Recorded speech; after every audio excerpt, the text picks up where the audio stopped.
349페이지 전세권의 저당권 설정된 경우 요할 차례입니다. 맞습니까? 예. 지금 전세권도 물건이니까 처분의 자유가 있습니까? 없습니까? 있죠. 그 처분의 자유 중에 대표적인 게 저번 주에 전세권 양도했습니다. 그리고 두 번째, 전세권자는 자기 전세권에 다른 사람에게 저당권 설정해 줄 수 있을까 없을까요? 있습니다. 설정자 동의 없이 저당권 설정해 줄 수 있습니다. 예컨대 전세금이 2억이다. 요 2억을 보고 뭘 설정한다는 겁니까? 저당권 설정하는 거죠. 그래서 나중에 만일 을이 변제를 하지 않으면 요 저당권자는 전세권을 경매 신청하면 됩니다. 그럼 누군가 경락받겠죠? 그 경락대금에 우선 면제 받아갈 수 있습니다. 이렇게 저당권자는 변제기에 변제하지 않으면 전세권을 경매 실행하면 되는데 문제는 변제기 도래하기 전에 기간이 만료되어 버린 겁니다. 전세권 존속기간이 만료됩니다. 전세권 존속기간이 만료되면 전세권은 소멸한다 안 한다? 자, 말소등기가 소멸됩니까? 말소등기 없이 소멸합니까? 그렇죠. 187조라 그랬죠. 전세권 존속기간이 만료되면 자, 351페이지를 먼저 보세요. 거기에 3번을 보십시오. 존속기간 만료로 인한 소멸이라고 나옵니까? 351페이지. 나오죠? 전세권은 용역적 성격과 담보물권적 성격을 겸비하는 것으로서 존속기간이 만료되면 용역적 권능은 말소등기 없이 당연히 소멸하고 되어 있습니까? 이게 우리 시험에 많이 나온 것 중에 하나입니다. 전세권 존속기간이 만료되면 말소등기 없이 소멸합니다. 180 몇 조다? 7조입니다. 이렇게 말소등기 없이 소멸합니다. 그래서 존속기간이 만료되면 더 이상 사용 수익권은 없는 게 원칙이에요. 다만 전세금을 주지 않으면 전세금을 받을 때까지 동시항변권은 주장할 수 있어요? 없어요? 있죠. 그럼 그때부터 동시항변권을 행사하면서 주장합니다. 돈 안 주면 전세 목적물 경매 신청할 수 있죠. 이거는 사용 수익이 아니고 처분하니까 담보물권 아닙니까? 그래서 뭐만 남아있다? 존속기간이 만료되면 담보물권 성격만 남아있지 용역적 성격은 다 소멸되는 겁니다. 근데 시험에 나올 때는 그냥 전세권 존속기간이 만료되면 전세권은 말소등기 없이 소멸한다. 이렇게 나옵니다. 맞다 그래야 된다. 맞다 그래야 된다. 맞다 그래야 됩니다. 그렇게 시험에 나옵니다. 그럼 저당권이 목적물이 전세권인데 전세권이 소멸되니까 더 이상 저당권은 실행할 수 있어 없어요? 실행한다는 게 전세권을 경매해야 되는데 전세권이 소멸되는데 어떻게 경매합니까? 따라서 더 이상 이 전세권에는 저당권 실행할 수 있다 없다? 없습니다. 결론을 말하면 전세권이 존속기간 만료로 소멸하면 저당권도 소멸하는 겁니다. 그럼 이제 전세금 반환만 남았죠. 이 전세금을 누구한테 반환하느냐 이 문제입니다. 반드시 전세권자에게 반환합니다. 저당권자에게 반환하지 않습니다. 이게 시험에 나올 수 있으니까 기억해야 돼요. 저당권자에게 반환하는 게 아니고 전세권자에게 반환합니다. 그럼 저당권은 이 전세권을 목적으로 저당권 설정했는데 기간 만료되면 전세권도 소멸되고 전세금도 나한테 안 주면 나는 완전히 쪽박 차는 거 아닙니까? 근데 그런 건 아니에요. 이런 거와 같습니다. 봐봐요. 갑의 건물에 을이 저당권이 설정됐어요. 그럼 저당권이 설정되고 돈 안 주면 이 집 경매하면 되겠죠. 근데 변제기 도래되기 전에 이 건물이 화재로 소실해버린 겁니다. 화재로 소실해버리면 이제는 더 이상 실행할 수 있어 없어요? 없죠. 그럼 저당권 어떻게 된다? 그거와 똑같아요. 이 전세권 존속기간 만료된 거나 화재로 소실한 거나 똑같다니까. 그럴 때 여기 화재 보험금이 있으면 이 보험금에다가 우선 변제 받아갈 수 있게 없게 이게 물상대입니다. 똑같습니다. 이 저당권의 목적물이 뭡니까? 전세권이죠. 그 전세권이 지금 소멸됐잖아. 소멸되는 대가로 뭘 받는다고? 금전을 받잖아. 그럼 목적물이 멸실된 대가로 받는 금전하고 똑같은 거니까 이럴 때 병은 을이 받게 되는 전세금에 무슨 대하면 된다? 물상대하면 되는 겁니다. 그래서 물상대하는 겁니다. 이해되겠습니까? 그래서 물상대로서 자기 권리를 행사하는 것이지 전세금을 자기에게 달라 할 수는 없습니다. 이해되겠죠? 근데 이게 물상대하는 방법이 여러분이 알기 힘듭니다. 왜냐하면 지금 금전을 받았으면 관계없는 내용에는 지금 을이 받게 되는 전세금 반환 채권에 지금 물상대하는데 채권은 어떻게 실행하느냐? 건물 같으면 경매하면 되지만 채권은 돈 달라 하는 권리죠. 근데 채무자가 돈 안 주면 이거는 경매하고 하는 게 아니지 않습니까? 그러니까 이거는 이제 채권을 실행하는 방법은 흔히 여러분 채권을 압류한 이후에 추심명령 받는다, 전부명령 받는다는 말 들어봤습니까? 그래서 이거는 채권을 압류한 이후에 이 을이 수령하기 전에 미리 압류해야 되겠죠. 압류해서 추심 명령을 받거나 전부 명령을 받는 등으로 물상대의를 행사하는 겁니다. 그래서 여러분 동그라미 디귿에 나오는 방법이 뭐 하는 방법이다? 물상대의하는 방법입니다. 요 디귿하는 방법이 물상대의인데 이게 지금 우리가 알기가 사실상 힘듭니다. 그래서 그냥 여러분 3번은 디귿은 자세히 외우지 말고 미연을 외우고 디귿은 무슨 실행하는 방법이다?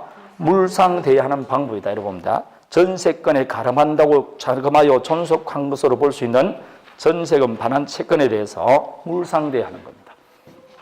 자, 이게 전세권의 저당권이 설정됐을 때 이야기입니다. 다음에가 전전세입니다. 전전세라는 게 뭐 다시 전세 주는 거죠. 그래서 갑과 알 사이에 전세권이 설정되고 요 전세권자가 또 전세 주는 것을 전전세라고 하고 이 병을 전전세권자라고 말합니다. 요 을은 전세권자겠죠. 근데 요걸 구별하기 위해서 요걸 원전세권자 이렇게 하기도 합니다. 그럼 원전세권자가 전전세권 설정자입니다. 그럼 전전세가 됐다 해서 원전세권이 소멸합니까? 아니죠. 그러나 전세권이 소멸되면 전전세는 소멸합니다. 전전세의 기초가 전세권이니까. 따라서 자유롭게 약정하더라도 무슨 범위 내에 있어야 된다? 그렇죠. 그 존속기간도 그 범위 내고 범위도 그 범위 내고 전전세금도 그 범위 내에 하는 겁니다. 이렇게 자유롭게 하면 되는데 딱 하나 이제 우리가 외울 거는 이렇게 전전세를 자유롭게 하면 이 전세권자는 아무런 책임이 없느냐? 아닙니다. 딱 책임을 가중시켜 놨습니다. 조문은 그 하나밖에 없어요. 308조 나와 있죠. 전전세 또는 임대한 때는 전전세권자는 전전세 또는 임대하지 아니하였으면 면할 수 있는 불가항력으로 인한 손해에 대해서도 책임을 부담한다 되어 있어요. 원래 불가항력은 책임을 부담합니까? 안 합니까? 안 하는 게 원칙인데 전전세 하지 않았더라면 면할 수 있었던 것은 불가항력으로도 너가 책임을 지라는 겁니다. 이렇게 책임을 가중시키면서 자유롭게 전전세 할 수 있게 만드는 겁니다. 따라서 이거 외워야 되겠죠? 불가항력에 대해서도 책임진다. 그 밑에 거 해석하지 말고 법주문만 읽고 나가라고. 법주문만 시험에 나오니까. 뒤에 350페이지 하나 외울 게 있습니다. 그럼 이 전전세권자도 경매 신청하고 무선 변제 받아갈 원리가 있느냐? 있습니다. 그러나 제한이 있어요. 전전세권자가 경매를 신청하기 위해서는 전전세권만 종료돼서는 안 되고 원전세권도 종료돼야 돼요. 그리고 둘 다 전세금 반환을 지체할 때 비로소 전전세권자도 경매 신청할 수 있습니다. 그거 암기해야 됩니다. 350페이지 제일 위에 나와있죠. 전전세, 원전세권 모두 소멸하고 또한 모두 전세금 반환을 지체할 때 비로소 경매 신청할 수 있습니다. 임대는 뭐 했으니까 관계없습니다. 자, 이제 전세권 소멸 봅니다. 소멸 사유에 보면 일반적 소멸 사유에 뭐가 하나 있냐면 멸실이 나와 있어요. 근데 이 멸실도 불가항력으로 멸실이 있고 기책사유한 멸실이 있습니다.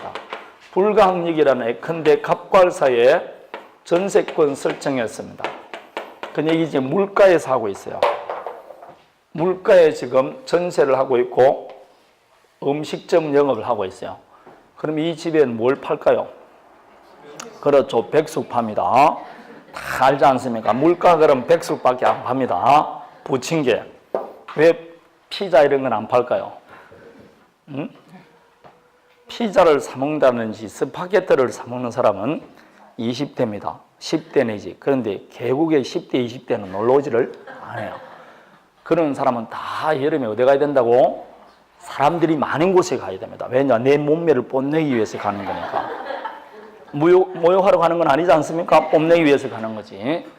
그러니까 또 보면 뭐라고? 안 되는 사람 그쪽으로 간다 못 간다? 안 가는 거죠. 그래서 긴 옷 입고 그냥 밤에만 돌아다니고 그러지 않습니까? 아니 여기는 누구냐? 아주머니들이 그냥 벗기는 곤란하고 그냥 발이나 담은 대보려고 여기 오는 사람밖에 없대요. 그러니까 백수밖에 더 타느냐고. 여러분, 그 요즘 여러분이 TV 안 봐서 그랬지 윤식당이라고 이게 나피디가 하는 곳인데 그게 어린애들한테는 별로 인기 없는데 우리들 나이 든 사람한테는 참 거기 부럽고 행복하게 보이고 그거 보면 힐링이 되고 그렇습니다. 근데 그 위에 딱 보면 그게 인도네시아인가 그랬죠. 해골 국가입니다. 인도네시아가 제가 인구가 많다 그랬죠. 인구도 많고 제법 큰 나라입니다. 근데 외국인들이 거기 관광도시로 오는 건데 거기 보면 어린애든 여자분 말이면 예를 들어 같으면 나이가 많이 들은 할머니든 어린애든 날씬하든 날씬하지 않든 다 비키니 입고 있습니다. 근데 그게 전혀 눈에 거슬리지가 않아요. 근데 왜 우리나라는 꼭 뭐라고? 되는 사람만 그렇게 입느냐고. 그걸 왜 그렇게 차별을 두고 그렇게 하는지 몰라요. 그거 참 안 좋아. 우리는 굉장히 외모에 뭐라고 민감합니다. 그 외모를 가지고 차별을 둔다는 이 말 같죠. 그게 보면 그런 외모에 대한 차별이 없지 않습니까? 그 사람이 갖고 있는 몸인데도 불구하고 우리는 막 그걸 가지고 뭐 사람의 인격을 책임진다니까. 너무 왜 그러니까 이건가 안 맞는 거예요. 그게 그 잘못된 겁니다. 세월이 바뀌어가지고 그리고 특히 자라나는 사람들이 더욱더 그걸 안 해야 되는데 오히려 보면 애들이 더 그러죠. 그러니까 우리는 점점 더 후퇴하고 있는 겁니다. 이게 외국인은 지금 뭐 가슴 가리는 이런 것도 여자를 억압하는 데서 없애자고 지금 이야기할 판인데 우리는 지금 뭐 거꾸로 몸매 가지고 옷을 못 입고 할 편이 되니까 그럼 지금부터 다이어트 하는 사람들 여름에 뭐 안 입으려고 하는 겁니까 지금? 비키니하면 입으려고 그러면 여름에 입으려고 하면 봄부터 준비해야 된다니까. 그럼 뭐 하는 짓이냐고 이게 지금. 참 희한합니다. 그럼 이러면 비키니 밥도 안 먹죠. 배 태워놓고 싶어 막 좀 비실비실하고 앉아 있다니까 그래가지고 가가지고 그러니까 수영도 못하고 앉아서 자고 있는 겁니다. 이게 말이 되는 겁니까? 그 외국치를 그렇게 왜 못하느냐고 참 희한한 겁니다. 보면 하여튼 이게 뭘 판다고? 여기서 팔아. 근데 홍수가 나서 목적물이 멸실돼서 지 탓입니까 아닙니까? 이게 불가항력으로 인한 멸실 아닙니까? 그럼 전부 멸실됐으면 전세권은 소멸하겠죠? 전세금 반환 청구하면 됩니다. 문제는 일부 멸실이다. 일부 멸실도 그 부분의 전세권은 소멸하고 전세금 감액 청구하면 됩니다. 문제는 화장실만 나고 다 부서졌네. 그러면 잔존 부모로 목적을 달성 못하죠? 그럼 그 전부의 소멸을 청구하고 전세금 반환 청구할 수 있다. 그게 314조입니다. 너무나 당연한 이야기죠. 따라서 314조도 법조문만 보면 됩니다. 다음에 315조 전세권자의 기책사유입니다. 전세권자가 불을 질렀다는 거죠. 그럼 당연히 뭘 해줘야 됩니까? 손해배상 해줘야 되는 거죠. 그래서 손해배상해야 한다 나옵니다. 이 경우 전세금으로 충당하겠죠. 언제? 전세권이 소멸된 후에 전세금으로 충당하고 잉여 남는 게 있으면 돌려주고 부족하면 다시 청구할 수 있다. 그건 너무나 당연한 이야기 아닙니까? 그래서 그 위에 있는 법조문만 보시면 됩니다. 314조, 315조. 다음에 전세권 포기. 전세권도 자기 권리니까 포기할 수 있지만 제한이 있죠. 제3자의 권리의 목적이 되면 포기하면 돼, 안 돼? 그자 동의 없이는 포기 못합니다. 예컨대 전세권의 저당권 설정했을 때 그런 거죠. 다음에 존속기간 만료로 인한 소멸. 다음에 전세권의 특유한 소멸 사유 다 했었죠. 첫 번째, 용법에 따라 사용하지 않는다. 전세권은 용도에 따라 사용해야 되죠. 이걸 위반하면 즉시 소멸 청구할 수 있고 2번, 존속기간 약정이 없으면 각 당사자는 언제든지 소멸 통고할 수 있고 통고받은 날로부터 몇 월이 되면 6월이 되면 소멸한다. 그거 다 했던 겁니다. 그렇게 되면 소멸하는 겁니다. 이제 소멸의 효과를 봐야 됩니다. 소멸의 효과는 먼저 갑과 을 사이에 전세권이 설정되었습니다. 그럼 전세권이니까 물건이니까 등기되어 있어요. 드디어 존속기간이 만료되었어요. 존속기간이 만료되면 전세권자는 목적물을 인도해 줘야 되겠죠. 인도만 해줘야 됩니까? 말소등기도 해줘야 됩니까? 말소등기 해줘야 되겠죠. 따라서 말소등기에 필요한 서류도 교부해 줘야 됩니다. 이걸 교부해 주면 나는 뭐는 받아야 된다? 전세금. 그럼 이 둘 중에 누가 먼저 할 리가 있어 없어요? 없죠. 그래서 이 법조문에 뭐라 되어 있다? 그렇죠. 동시행이라 되어 있습니다. 그래서 판례가 나오기를 이 을이 갑에게 목적물만 인도해주고 말소등기에 필요한 서류를 교반해 줬어요. 그럴 때는 갑은 전세금 줄 필요 있어 없어요?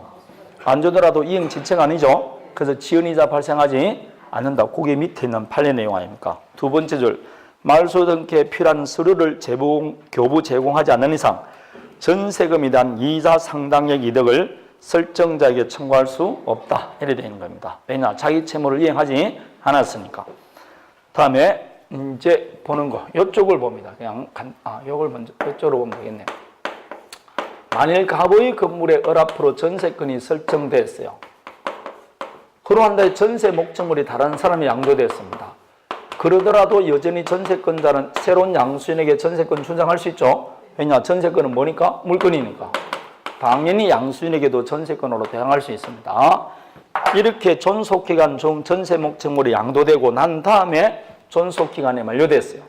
그럼 이 을은 누구에게 전세금을 받느냐 이 말입니다. 즉 전세금 반환 채무자는 누구냐? 갑일까요? 병일까요? 둘 다 될까요? 전세 목적물이 양도되면 이 설정자가 갖고 있던 모든 권리 의무는 그대로 병에게 생기게 됩니다. 따라서 종전 설정자의 권리 의무는 소멸합니다. 오로지 누구한테? 신소유자에게만 행사할 수 있습니다. 그게 2번입니다. 이것도 시험에 엄청 많이 나왔어요. 신소유자에게만 행사할 수 있고 구소유자는 설정자 지위를 상실함으로 전세금 반환 채무를 면하게 됩니다. 자, 다음에 전세금을 이렇게 순순히 반환해 주면 좋은데 안 해준다. 그럴 때는 전세권자는 경매 신청해야 된다, 안 해야 된다? 해야 되겠죠. 문제는 경매를 신청하는데 이 둘은 무슨 관계라 했죠? 그럼 동시행 관계에 있으면 이행기에 이행하지 않더라도 이행지체가 아니지 않습니까? 이행지체가 아니면 채무불이행이 아니고, 여러분 채무불이행이 하기 때문에 강제 경매를 하는가, 강제 집행을 하는 거 아닙니까? 채무자가 스스로 이행하지 않으니까 국가를 상대로 강제 이행하라고 청구하는데, 지금 채무자가 지금 이행지체를 하지? 동시행 관계에 있으면 이행기에 이행하지 않으면 이행지체가 아니지 않습니까? 그럼 상대방이 채무불이행도 하지 않는데 경매해달라 할 수는 없는 겁니다. 따라서 경매를 신청하기 위해서는 갑을 채무불이행에 받들어야 돼. 채무불이행 중에서도 이행지체에 받들어야 돼. 그러기 위해서는 쌍무계약의 경우 먼저 자기 채무를 뭐 해야 된다? 그렇죠. 먼저 이행 또는 이행 제공해서 상대방을 어디에 받들인 다음에, 그렇죠. 이행지체에 받들인 다음에 경매 신청할 수 있습니다. 그래서 전세권자에게 경매 신청권이 있는 것은 사실이에요. 그러나 하기 위해서는 이 절차를 거쳐줘야 됩니다. 고개 밑에 있는 3번 나옵니까? 경매 신청하기 위해서는 동그라미 1번 나올 겁니다. 자, 이제 다시 또 문제되는 게 갑의 건물에 1층, 2층이 있어요. 여기에 을이 전세권이 2층에 들어온 거예요. 자, 물어봅니다. 방 한 칸에도 전세 들어올 수 있어 없어요? 있죠. 그러면 1층, 2층 건물이 있더라도 2층이 구조상, 이용상, 동의협성이 없으면 그냥 한 동의 건물이죠. 한 동 건물도 2층이 있을 수 있어 없어요? 있죠. 단독주택 같으면 오른쪽 올라가가지고 2층으로 올라가는 거 있지 않습니까? 그러면 갑의 건물이 있는데 방 한 칸에 혹은 2층 부분에 전세권이 설정됐어요. 그런 다음에 이 건물에 저당권이 들어왔어요. 자, 저당권자는 건물 일부에 설정할 수 있습니까? 없습니까? 있을 수가 없죠. 여러분 기초가 굉장히 약한 겁니다. 그러면 이렇게 물어보면 당연히 안 된다고 생각해야 되는데 여러분은 그걸 생각을 해야 됩니다. 일문일권주의는 전세권밖에 없지 방 한 칸이 안 돼요. 근데 여러분 반 정도는 지금 건물 일부에 전세권 설정할 수 있냐 그러면 뭐라고? 그냥 아무 생각 될 수도 있고 없네. 이게 이제 우리 굉장히 아직 기초가 약한 거예요. 지금 공부를 하지만 책을 많이 읽고 민법적인 걸 지식을 많이 있어야 돼요. 기본서를 여러 번 읽어봐야 돼요. 기본서 안에 그런 말 다 나와 있어요. 나와 있는데 아직 다 모르는 거예요. 그게 지금. 그런 걸 기초로 이걸 공부를 해야 된다는 겁니다. 그러니까 참 어려운 거죠. 이 세세한 걸 좀 알긴 알아야 돼요. 방 한 칸에 전세 들어오면 나중에 돈 안 주면 경매 신청하는데 방 한 칸을 경매가 되느냐고. 경매한다는 것은 소유권을 취득해야 되는데 방 한 칸은 소유권이 객체가 안 돼요. 있을 수 없지 않습니까? 그리고 공부할 때 일물권주의에는 용의물권밖에 없다고 그랬어요. 용의물권만 부동산 일부에 설정할 수 있지 나머지는 안 된다고. 한필 일부를 소유권에 객체할 수 있을까 없을까요? 한필 일부를 소유권에 객체할 수 있다 없다? 안 된다니까. 방금 일물일권주의라니까. 용의물권만 된다니까. 그러기 위해서는 분필해서 몇 개를 만든 다음에 그 부분을 분필해서 따로 독립된 부동산을 만든 다음에만 소유권이 객체가 된다고. 안 되는 겁니다. 원래 건물 일부도 소유권의 객체가 안 되겠죠? 안 되는데 그 일부가 구조상, 이용상, 독립성이 있을 때는 외적으로 구분만 구분해서 소유권 인정합니다. 그게 구분 소유권이에요. 그게 일물권주의 예의 아닙니까? 예라고. 그게 그 집합 건물이고 그런 겁니다. 자, 그런 거 하려고 하면 한정이 없고, 자, 그럼 이 경우 병이 경매 신청했습니다. 그럼 경락되면 나오겠죠? 그러면 전세권은 선순위니까 배당 참가해서 우선 면제 받아갈 수 있게 없게 있습니다. 누구보다 우선 면제 받는다? 전세권자가 선순위니까 이렇게 우선 면제 받을 때 그 경락대금 전부에 우선 면제 받을까요? 2층 부분만 우선 면제 받을까요? 예? 방 한 칸에 전세가 들어왔다. 근데 나중에 후순위 권리자가 경매를 신청했을 때 그 방 한 칸에만 우선 면제 받는다. 여러분 그 말인데 경매가 되면 경락대금 하나만 나오지 2층 얼마, 방 한 칸 얼마 이렇게 안 나옵니다. 근데 어떻게 2층 부분만 우선 면제 받느냐고. 경락대금 얼마 이렇게 나오는데 1층 얼마, 화장실 얼마 이렇게 안 나오잖아. 근데 어떻게 여러분 그렇게 받느냐고. 우선 면제는 항상 건물 전부에 받습니다. 따라서 건물 일부의 전세권자라도 우선 변제는 건물 전부에 받을 수 있다 이 말입니다. 이해되겠습니까? 자, 드디어 갑이 변제를 하지 않는다. 그럼 일부 전세권자가 경매를 신청합니다. 이럴 때 경매를 누가 신청한다고? 전세권자가. 그럴 때 건물 전부에 대해서 경매 청구할 수 있을까 없을까요? 절대로 아니 됩니다. 아니 돼요. 우선 변제는 건물 전부에 받습니다. 그러나 전세권자가 스스로 경매를 신청할 때는 나머지 부분은 경매 신청할 수 없습니다. 그럼 어떻게 되느냐? 이 부분을 분할해서 구분 건물로 만든 다음에 그 부분만 경매 신청해야 됩니다. 근데 방 한 칸이면 구분 건물이 됩니까? 안 됩니까? 구분 건물이 안 되면 그 부분만의 경매 신청이 불가능하죠. 그럴 때는 나머지 부분 경매 신청할 수 있을까 없을까요? 때려주기도 아니 됩니다. 그게 353페이지 2번 판례입니다. 전세권의 목적이 된 부분이 구조상, 이용상 독립성이 없어 나오죠. 독립한 소유권의 객체를 분할할 수 없어 그 부분만의 경매 신청이 불가능하다. 그러더라도 전세 목적이 된 부분을 초과하여 건물 전부는 경매 신청하면 돼? 안 돼? 안 해야 됩니다. 하지 말라. 그럼 이런 거는 절대로 안 된다는 말이죠. 그럼 절대로 안 된다는 말을 할 때는 그냥 목에 칼이 들어도 안 된다. 때려 죽여도 안 된다. 이렇게 외워야 돼요. 흔들림 없이 외워야 된다고. 그 밑줄 치고 나중에 외우려고 그러지 말고 지금 그냥 외우라고. 때려 죽여도 안 된다. 그럼 되잖아요. 그럼 되는 사람은 때려 죽여도 되는 사람입니다. 응? 그렇게 강력하게 외우라고. 절대로 안 된다 이 말입니다. 절대로 안 된다. 자, 이것도 작년에도 시험에 나왔죠. 작년에도 시험에 나오고 몇 번 나왔습니다. 뭐 계속 나오는 이야기입니다. 작년에 시험 나온 게 왜 제가 344페이지 문제 했지 않습니까? 344페이지 작년 문제 27회고 거기에 3번 보십시오. 건물 일부 전세권자는 건물 전부 경매 신청할 수 있어 없어요? 없잖아요. 그렇게 나온 거 아닙니까? 되겠습니까? 자, 다음에 352페이지 도로 가봅니다. 이제 마지막에 이제 남은 거 원상 회복 업무입니다. 353페이지입니다. 값과 을 사이에 전세권 설정됐습니다. 그럼 전세권자는 전세 목적물을 용도에 따라 사용합니다. 사용할 때 필요에 따라 여러 가지 물건을 부속시킬 수 있어 없어요? 있겠죠. 근데 벽걸이 에이컨을 설치한다든지 여기는 칠판을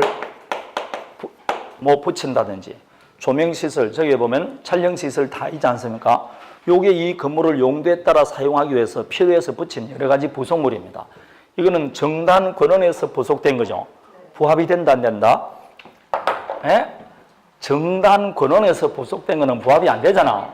그럼 부합시킨 자유서를 남습니다. 누구 겁니까? 전세권자입니다. 그런 거 좀 공부 좀 해요. 부합물 종목을 부합물 했잖아요. 부합 혼화 가공하면서 부동산의 부합은 원래 부동산 소유자에게 기속된다. 그러나 정단 권원에서 부속된 거는 그러지 아니하다. 그런 거 좀 기억해야 돼. 봐봐, 모르잖아. 언제 배웠다고? 2주밖에 안 되었어요. 2주밖에 안 됐다니까. 여러분 실력이 다 배운 같은데 물어보면 잘 안 돼. 그게 민법이라니까. 그게 포위법보다 그런 겁니다. 그럼 여기 할 때 왜 갑자기 부속물 물어보느냐? 시험 칠 때 여기 부속물 물어볼 수도 있는 거지 뭐. 그렇지 않습니까? 우리는 그 파트에서 배우지만 시험 칠 때는 이 파트는 옳지 저 파트 넣을지 모른다니까 확 종합적으로 나오게 되는 거 아닙니까? 그 자기 거로 완전히 이해하고 만들어줘야 되는 겁니다. 오늘 잔소리 많이 합니다. 자, 정단 근원에서 부속된 거는 부합이 되지 않습니다. 그럼 만약 정단 근원이 없으면 부동산에 부합되어 버린 거죠. 그럼 눕게 된다, 갚게 되는 거죠. 그러나 이거는 전세권자가 부합시키니까 부합이 안 되고 누구로 남는다고? 전세권자가 남는 겁니다. 드디어 존속기간이 만료됐다 이 말 아닙니까? 만료되면 전세 목적물을 방금 인도했다 했죠. 그냥 해줘야 됩니까? 원상 회복해줘야 됩니까? 당연히 원상 회복해줘야 된다고. 이 원상 회복한다는 것은 부속시킨 물건을 뭐 해줘야 된다? 수거하는 거죠. 그래서 오른쪽 존속기간 만료로 소멸한 때는 전세권자는 목적물을 원상 회복하여 하며 부속시킨 물건은 뭐 할 수 있다? 수거할 수 있다. 되어 있잖아요. 이렇게 수거해 가면 됩니다. 그런데 설정자, 이른바 우리가 말하는 주인이 가만히 보니까 이 칠판을 그대로 두는 게 유리하다. 아니면 촬영시설을 그대로 두면 다시 교육시설로 전세를 주기 좋다. 그러면 자네 그걸 수거해 가지 말고 내게 매각하고 계약할 수 있을까 없을까요? 이때 전세권 설정자가 그 부속물을 나에게 매각해달라고 부속물 매수 청구할 수 있습니다. 이게 그 유명한 부속물 매수 청구입니다. 이럴 때는 전세권자는 정당 이유 없이 이를 거절할 수 없습니다. 누가 매수 청구하는 겁니까? 설정자가 하는 겁니다. 설정자가. 원래 이렇게 설정자 하는 게 원칙이에요. 그런데 전세권자에게도 매수 청구권이 있느냐? 있어요. 어떨 때냐? 모든 게 아니고 설정자의 동의를 얻어서 부소했거나 설정자로부터 매수한 부속물입니다. 이럴 때 이 부속물은 누구도 할 수 있다? 전세권자도 그 부속물을 매수해달라 청구할 수 있습니다. 이게 부속물 매수 청구입니다. 둘 다 가지는 권리입니다. 다만 전세권자가 하는 것은 다 되는 게 아니고 뭐만 된다? 설정자 동의 얻었거나 설정자로부터 매수한 부속물만 매수 청구할 수 있습니다. 그게 316조입니다. 그러니까 316조만 보면 되겠죠. 매수 청구는 형성권입니다. 매매 청구와 동시에 시가 상당 매매 계약이 바로 체결됩니다. 다음에 밑에 유익비 사원 청구권 나오죠. 필요비는 청구 못하더라도 뭐는 청구할 수 있다? 유익비는 청구할 수 있습니다. 그러면 물어봅니다. 이 유익비 사원 청구권은 강행 규정입니까? 임의 규정입니까? 네? 지상권에도 유익비 받을 수 있습니다. 필요비는 못 받아요. 전세권도 유익비는 받을 수 있어요. 물건은 필요비는 못 받습니다. 임대차도 유익비, 필요비 나오죠. 우리 민법에 나오는 비용상환청구는 전부 다 임의규정이에요. 강행규정 아닙니다. 민법에 나오는 이 비용은 전부 다 무슨 규정? 임의규정입니다. 지발 임의규정입니다. 여기저기 할 거 없이 다 임의규정입니다. 자, 여기까지가 전세권에 관한 이야기입니다. 그게 여러분 책 기출문제 보십시오. 그 기출문제 3번을 보니까 갑의 전세권 존속기간이 만료된 경우 나오죠. 전세권의 용익적 권능은 뭐라고? 소멸한다. 되어 있을 겁니다. 됩니까? 그 말은 말수 등기 없이 그냥 소멸한다. 4번 갑은 주택 전부에 대하여 후순위 권리자보다 전세금 우선 면제받을 권리가 있다. 맞습니까? 자, 방금 우선 면제는 건물 전부에 받는다 그랬습니다. 건물 일부에 지금 일부에 전세 들어왔잖아. 그래도 우선 면제는 전부에 받는다 이 말입니다. 그러나 5번 을이 전세금 반환을 지체하는 경우 갑은 X 부분이 아닌 나머지 주택 부분에 대해서 경매는 청구할 수 있어 없어요? 없어요. 그래서 4번과 5번을 합치면 우선 면제는 건물 전부에 받으나 전세권자가 경매 신청할 때는 나머지 부분은 경매 신청할 수 없습니다. 이걸 외워야 돼요. 그래서 되겠습니까? 3번, 4번, 5번 다 외우는 수밖에 없습니다. 자, 여기까지입니다. 이제 여기까지 하면 전세권 용의물권성이 다 마칩니다. 이제 356페이지 담보물권성이 남아 있습니다. 자, 담보물권은 이제 356페이지인데 담보물권이 있다는 것은 담보할 채권이 있어야 된다 없어야 된다? 있어야 되겠죠. 예컨대 을이 갑에게 2억을 빌려줬습니다. 그럼 2억 채권이 있습니다. 그럼 채권은 무슨 문제를 남긴다? 이행의 문제를 남기죠. 그럴 때 나중에 이행할지 안 할지 아무런 보장이 없다. 그러면 담보는 안 돼 있는 채권을 무담보채권이라고 합니다. 그렇지만 을은 겁이 난다. 그래서 장차 이행을 확보하기 위해서 저당권을 설정했어요. 그럼 요 저당권은 담보물건이죠. 뭘 담보하기 위해서? 요 이익 채권을 담보하기 위해서. 그럼 요거는 무담보 채권이 아니고 담보된 채권이죠. 담보된 채권을 뭐라 한다? 피담보 채권이라 그래요. 그럼 이 어는 지금 채권도 있고 뭐도 있다? 저당권도 있는데 어느 게 주된 권리입니까? 그렇죠. 피담보 채권이 주된 권리고 담보물건은 종된 권리입니다. 모든 담보물건은 뭘 위해서 존재한다? 피담보 채권, 담보할 채권을 위해서 존재합니다. 자, 지역권은 모두 뭘 위해서 존재한다? 요역지를 위해서 존재합니다. 그래서 지역권은 요역지에 유식한 말 하면 좋은데 부종한다 그럽니다. 그래서 지역권은 요역지에 부종하고 수반성이 있다. 그래서 부종성, 수반성 그렇게 말합니다. 그러면 모든 담보물건도 피담보 채권을 위해서 존재하니까 담보물건도 피담보 채권에 부종하게 안 하게 합니다. 부종성, 수반성이 있는 겁니다. 현재 우리 담보물건에는 우리 민법에 있는 것은 유치권, 실권, 저당권 이렇게 있어요. 자, 민법에 있는 담보물건을 뭐라 그러냐? 전형담보라 그래요. 이건 시험에 나오는 건 아닙니다. 이렇게 분류가 되어 있다는 겁니다. 민법에 있는 계약을 전형계약, 민법 없는 계약을 비전형계약, 민법에 있는 담보물건을 전형담보, 없는 담보를 비전형담보 그럽니다. 얼마나 쉽습니까? 전형담보, 비전형담보, 민법에 있느냐 없느냐 그렇게 나누는 겁니다. 그런데 요 유치권, 칠권, 저당권은 담보물건이라 했죠. 담보물건은 어디에 속하느냐? 용의물건과 함께 제한물건에 해당됩니다. 맞습니까? 그럼 제한물건은 뭘 제한한다는 겁니까? 소유권을 제한하죠. 소유권자는 그 목적물을 사용수익하고 처분하는데 그 중에서 사용수익권을 가져오는 게 용의물건, 처분가치를 가하는 게 담보물건입니다. 이렇게 우리 민법은 제한물건 형식으로 되어 있어요. 그 물건이 갖고 있는 교환가치만 지배할 수 있게 만들어졌습니다. 이걸 제한물건 형식이라는데 민법이 얻는 비전형 담보는 제한물건이 아니고 요 소유권 자체를 담보로 정합니다. 우리는 소유권이 갖고 있는 뭐만 담보로 정하는데 교환가치. 요거는 소유권 자체를 담보로 정합니다. 이걸 그래서 소유권 이전형 담보라 그래요. 제한물건 형식이 아니고 소유권 이전형 담보물건입니다. 이전형 담보물건입니다. 대표적인 게 가등기 담보할 때 갑과 할 사이에 금전소비대차 돈을 빌려줍니다. 그럴 때 나중에 당신이 돈을 안 갚아주면 어떡할 거냐?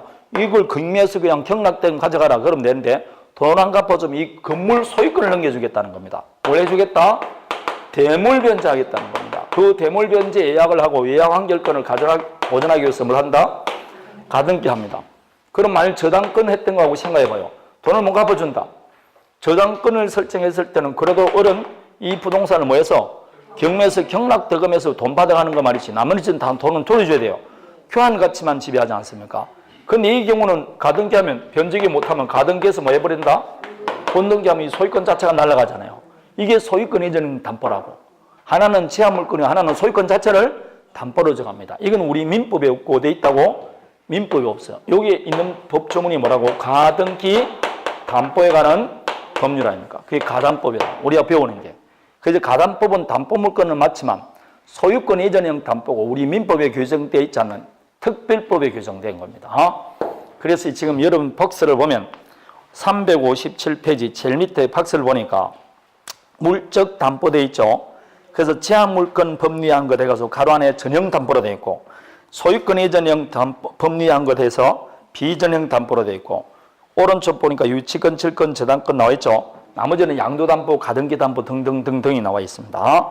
그럼 지금부터 뭘 본다? 우리는 전형담보, 민법에 규정된 걸 보는데 그 중에서 칠권은 우리 시험 범위에 안 들어갑니다. 근데 요 세 개가 좀 다른 점이 유치권은 당사자 약정에 성립되는 게 아니고 법률의 규정에 따라 성립됩니다. 법정 담보물건입니다.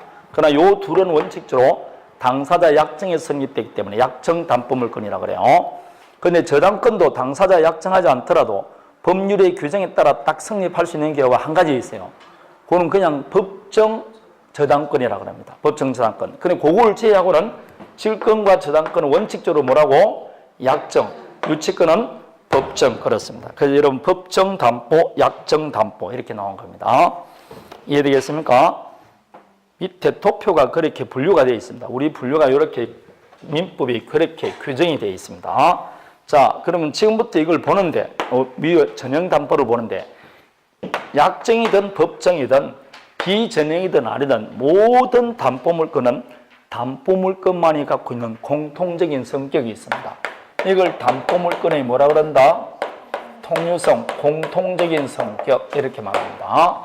그 중에서 하나가 방금 말하던 담보물건은 모두 뭘 위해서 존재한다? 피담보채권을 위해서. 그래서 피담보채권에 뭐한다? 부종하고 수반성이 있다 이렇게 말하는 겁니다. 부종성과 수반성이 있습니다. 따라서 피담보채권이 성립하지 않으면 담보물건 성립한다 안 한다? 안 하는 거예요. 피담보채권이 소멸하면 담보물건도 어떻게 된다? 소멸됩니다.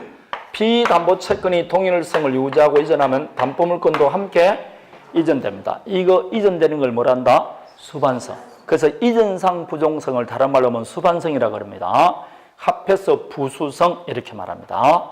모든 담보물건은 뭘 위해 존재한다? 피담보채권을 위해서 존재합니다. 요거 나중에 이 부종성이 완화된 것이 근저당이다 이런 말 나오는데 그건 나중에 근저당 할 때 배울 겁니다. 이게 부종성입니다. 자, 그럼 부종한다는 말 이제 이해되겠죠?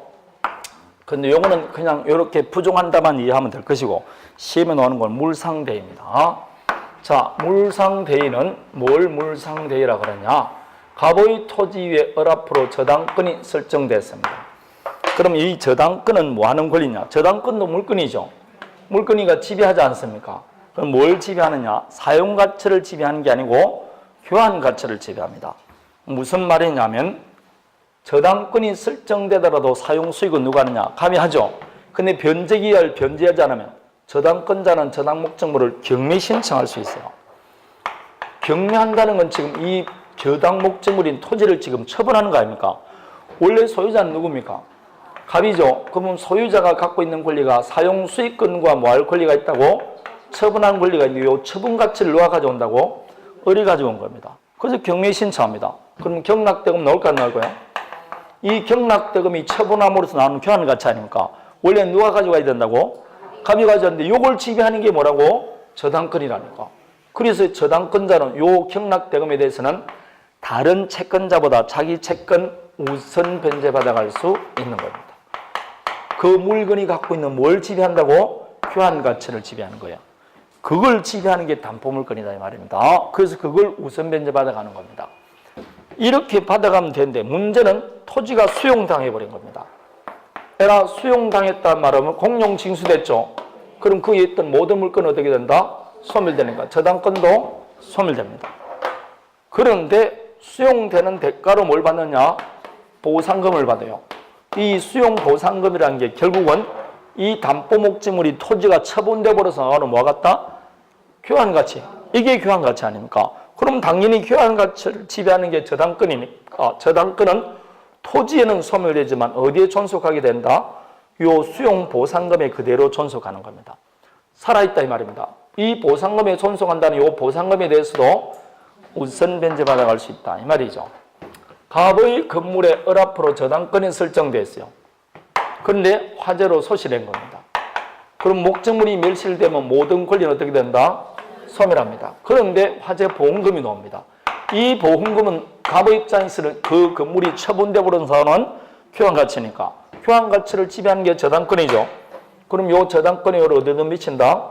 보험금에 미칩니다. 미친다는 것은 이 보험금에 대해서도 경락됨과 똑같이 후순위 권리자 기타 채권자보다 우선 변제받아갈 수 있습니다. 이렇게 담보 목적물은 그 목적물이 멸실, 훼손, 공용 징수되는 대가로 받게 되는 금전 기타 물건 이외에 종전 담보 물건의 효력이 그대로 미칩니다.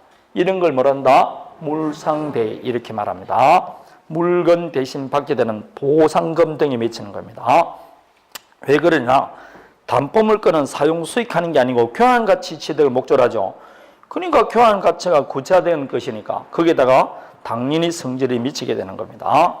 자, 여기서 이제 한번 보는 거.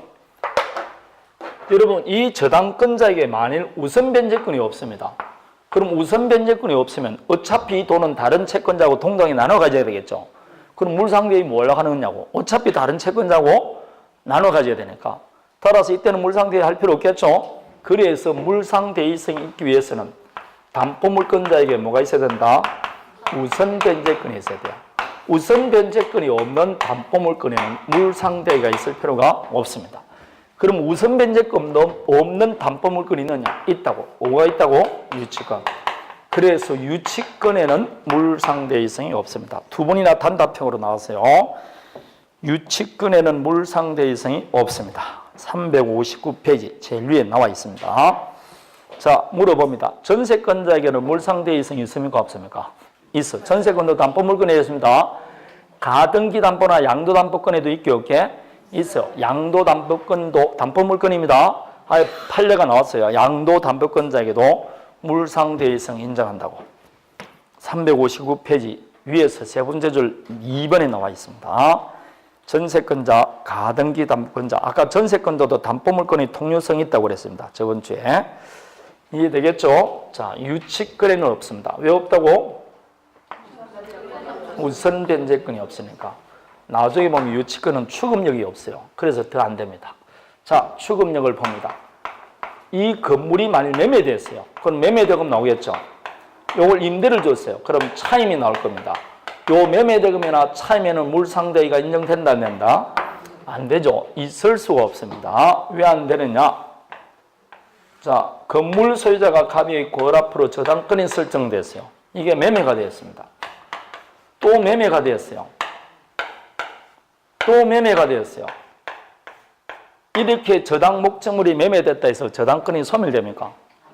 아까는 지금 수용이 된다니 화재로 소실되면 저당권이 그 목적물이 있던 저당권은 소멸된다니까. 그러니까 교환가치가 나오지만 지금 이 저당권은 소멸 안 되죠. 드디어 변제가 됐다. 돈 안 준다. 그럼 저당권자는 설정 당시 소유자는 갑이었지만 현재 소유자에게 자기 권리를 주장할 수 있게 없게 이걸 추금력이 있다 이렇게 말하는 겁니다. 추금력이 있다는 거 아직까지 실행할 여지가 있어 없어요?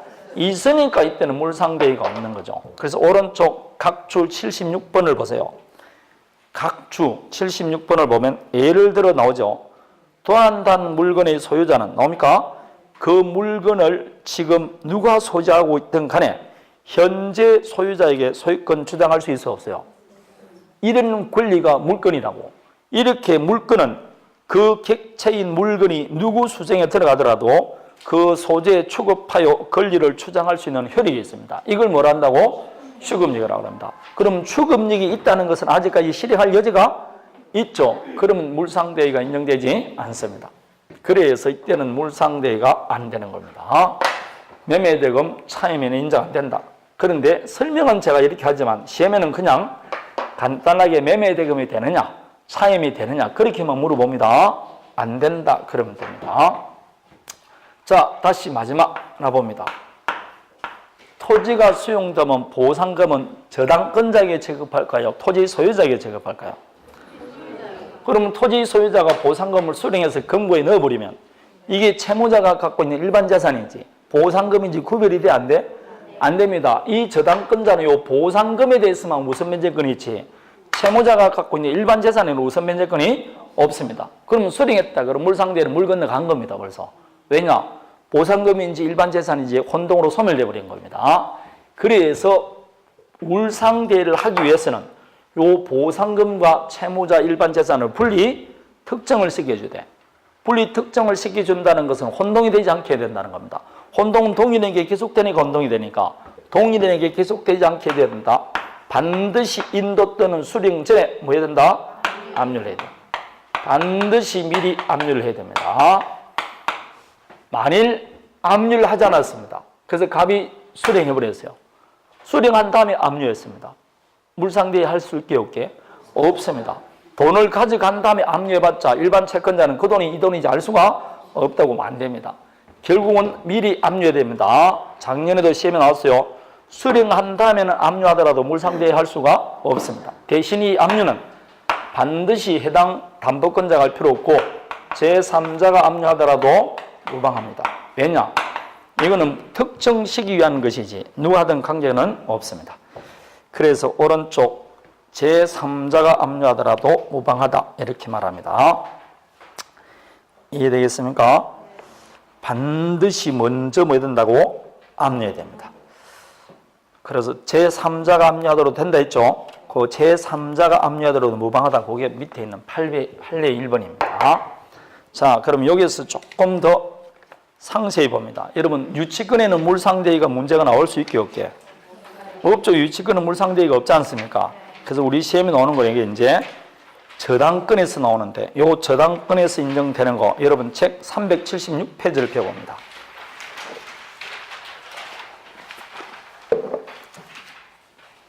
그게 물상대의 나옵니까? 자, 인도전에 해야 된다. 제3자가 하더라도 가능하다. 3번을, 그 2번을 보십시오. 저당권자가 물상대의권을 행사하지 않았죠.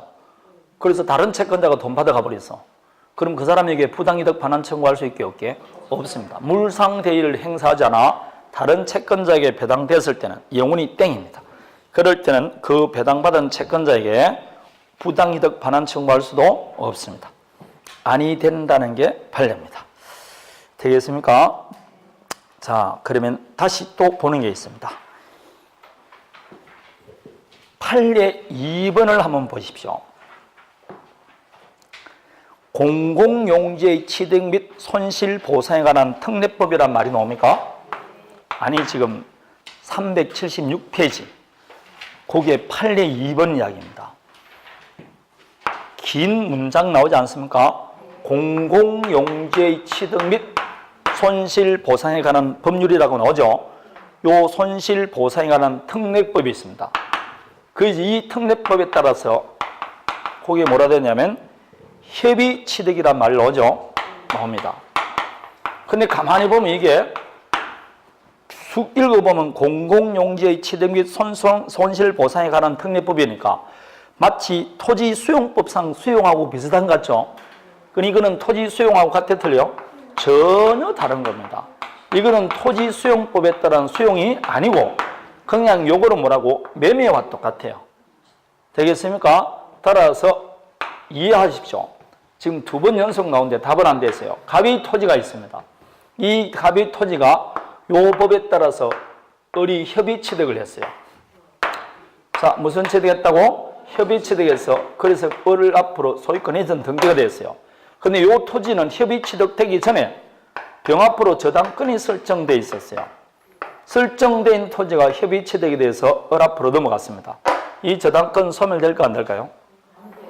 지금 조금 전에 토지가 수용되면 저당권은 그러면 소멸되니까 보상금에 우선 면제받잖아요. 이거는 소멸되지 않습니다. 요 협의 취득했을 때는 요거 뭐와 같다? 매매와 같아요. 그래서 협의 취득자에게 여전히 대항할 수 있기 때문에 이 협의 취득된 대금 그거 봅니다. 거기에 보면 사법상 매매와 같은 성질을 가진 것에 불과하여 토지 수용법상의 공용 징수에 해당하지 아니하므로 본권 토지 소유권이 피고에게 이전됐다 할지라도 저당권자의 원고는 저당권자로서 본권 토지에 뭐 할 수 있다?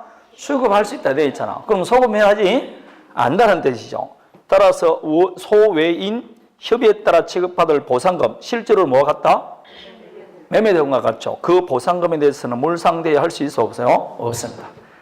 이게 2회 연속 나왔어요. 작년에 나오고 재작년에도 나왔습니다. 둘 다 답은 안 돼서 나왔어요. 답은.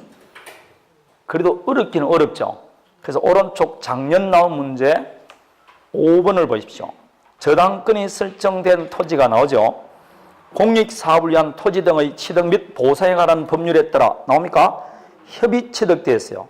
요거는 협의 취득이란 게 키포인트죠. 그럼 보상금에 대해서는 물상대에 할 수 있어 없어요? 없습니다. 이건 안 해야 되는 겁니다. 토지 수용법상 수용하고 다릅니다. 그래서 토지 수용법이 나오면 모를까?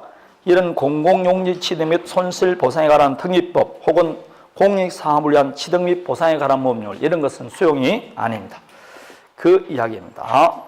자, 여기까지가 물상대에 관한 겁니다. 이제 물상대에 좀 이해되겠죠? 자, 그러면 360페이지 본격적으로 다음 봄을 컨트롤합니다. 좀 쉬었다 할까요?